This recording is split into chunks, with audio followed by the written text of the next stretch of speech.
Hey guys, Julian here, and today I'm going to be showing you how to make Romanian minimal house like sit. As usual, you can get the project file and samples, MIDI and presets, all that stuff from this video in the description. And if you're a patron on my Patreon, check there because it's already available. And yeah, let's dive in. So this is what you heard in the intro. The first sound that we have here is the kick, which sounds like this. So here it is. You can see it's pretty simple. With this style, it's just kind of like about getting this like deep and sort of punchy kick like this. You see we got the sample there. And then I've got it going through a bit of drum bus just to kind of beef it up. And yeah, that's pretty much it for the kick. Like I said, it's really simple. It's more about just finding something that's really like deep and bassy while still being punchy like this. After that, we have the bass line, which is made of two sounds, and it sounds like this.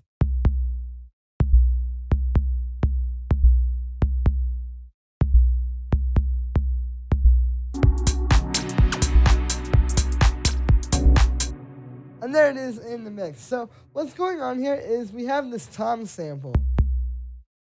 You can see this is playing B. That is the key of this track. That's the note that both of these are playing. They're literally just playing the same note. But then what's happening is we have the tom kind of like boom, boom, like that. And then this bass here, which is just made using operator. You can see it's a pretty simple FM sound. We've just got three sine waves here, FMing each other, all at different octaves, going into a low pass filter. And then that just plays that little boom. Like if I play them with the kick, you can hear exactly what's happening.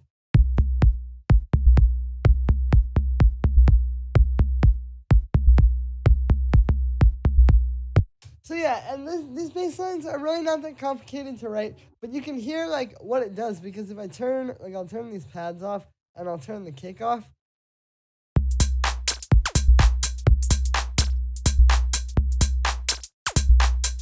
Hear how even without the kick, you can like very easily count the beat and it makes you bob your head.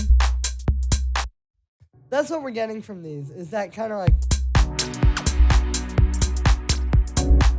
just really straight groove like that. And that's why the bass line is so busy. So yeah, like I said, first sound here is this tom sample. Just got it going through a bit of saturation. I've cut it a little bit at 100 hertz as well.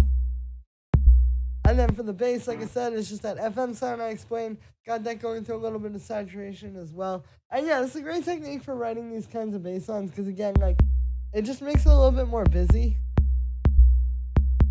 And it really carries the track nicely when you have these two things playing off of each other and not just like if we had just the tom.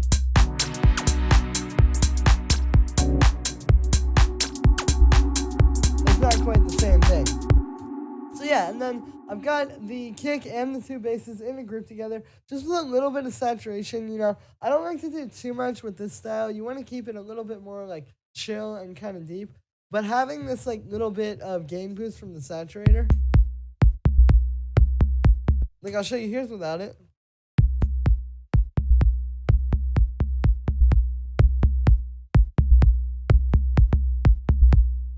And then with it, you can hear it just gives it that extra little bit of like kind of glue and a push. To tie all these together and just make them a little bit stronger in the mix. After that, we have this first pad sound, which sounds like this. So with this one, I told you guys we're in B, and yeah, you can see it's literally just playing a B minor chord. Very simple. It just hits on the two. So the thing with this sound is there's a bit of attack like on the filter, and I believe, yeah, just on the filter. But you can see that's what's making it kind of like more like that. So it's like it hits on two, and you get this like whoa.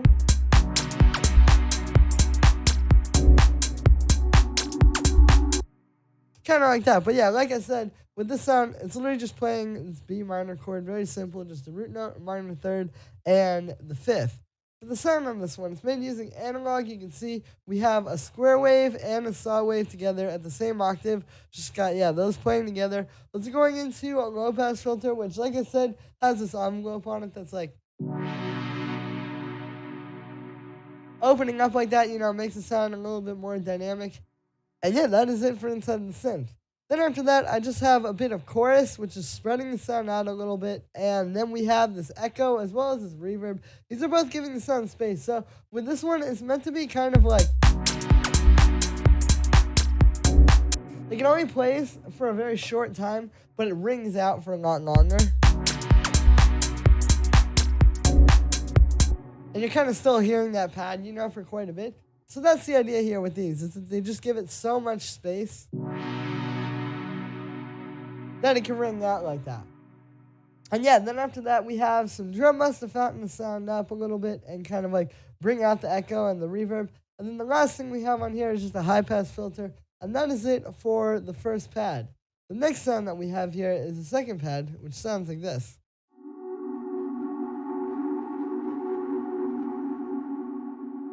So this one is also playing a B minor chord. You can see the difference with this one. So we get the same notes as this other chord. Again, just B, D, and then F sharp there. The difference with this one is we've added in a ninth, which is this note here. It's just one note down from the minor third. It seems complicated, but again, it's literally just that one note. And that kind of adds like some uneasiness into this chord, which I think sits really well because you're hearing that first one, and it's just like a straight minor chord. And then you get this sort of like deeper and more melancholic sound coming in through that extra voice that's added in with this one. So yeah, and then for the sound with this one, it's made using operators. So you can see we just got two sine waves here. The first one has an envelope on it because this one kind of goes into the sound like that, getting louder.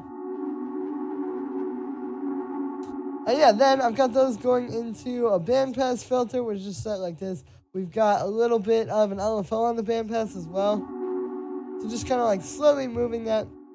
And then after that, we have a bit of chorus to spread the sound out. Then we have some echo and some reverb. You can see, yeah, those are both on there. Just giving the sound like a ton of space, making it really like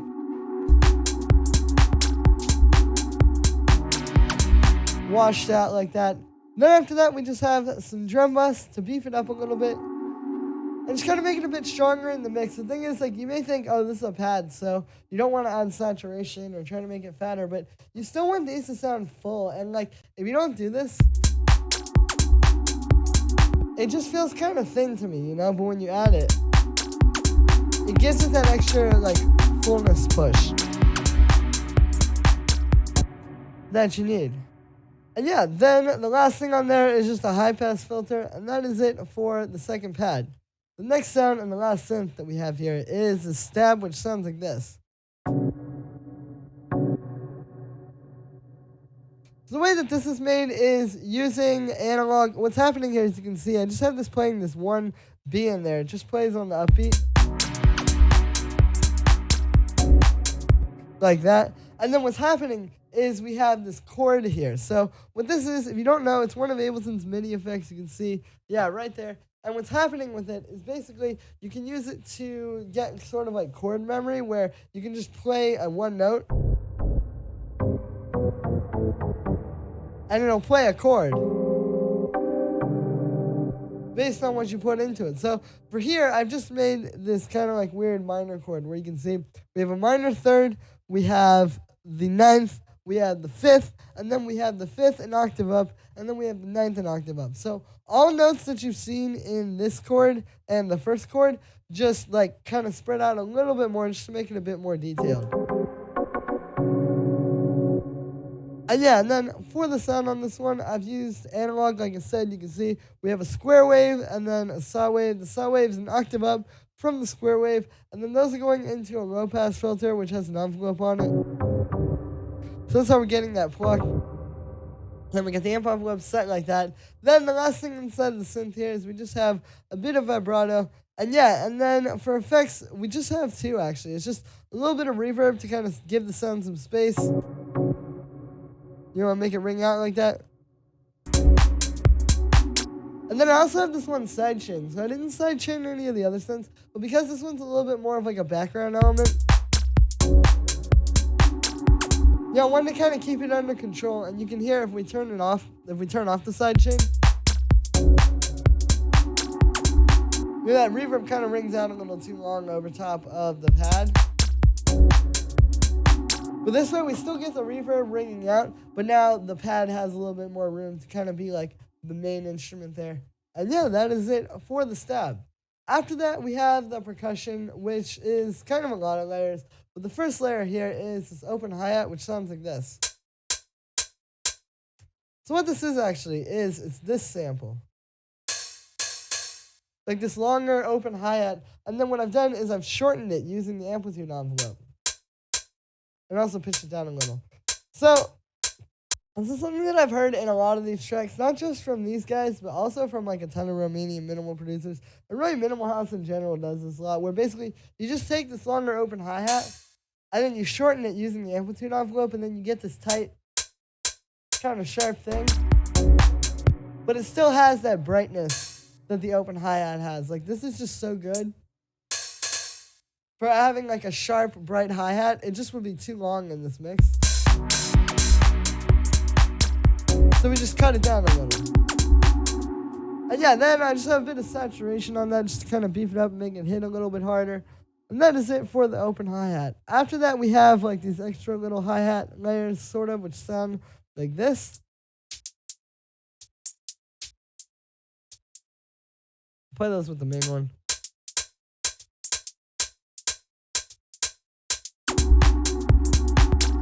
So you can hear these are just kind of in the background, adding like some extra percussion. They're very small, and honestly, like if you were hearing this for the first time, you may just think that it's one hi-hat, but it's actually just 3 different hi-hats here. Like I said, they're just all kind of playing in the background. One of these is a tambourine, one of these is a synth hi-hat made using operator. You can see we just have like some white noise, a little bit of a bandpass filter, and then an LFO moving that filter. And yeah, and like I said, like these are just gonna add that extra like important sort of background stuff, because like say we just use one, like say I just use this,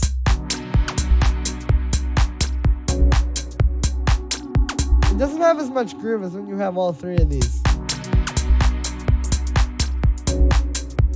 So the main thing to take away here that I learned from hearing like a lot of these guys' tracks is just that like you need to really take your time and get the right amount of little background hi-hats like this, because these are taking up a lot more space than you think. And they're very important for the mix if you don't get them right. After that, we have the clap, which sounds like this. Pretty straightforward, just like your standard sort of Romanian minimal clap, just very punchy. And kind of sitting on top of the kick. After that, we have these zaps, which sound like this.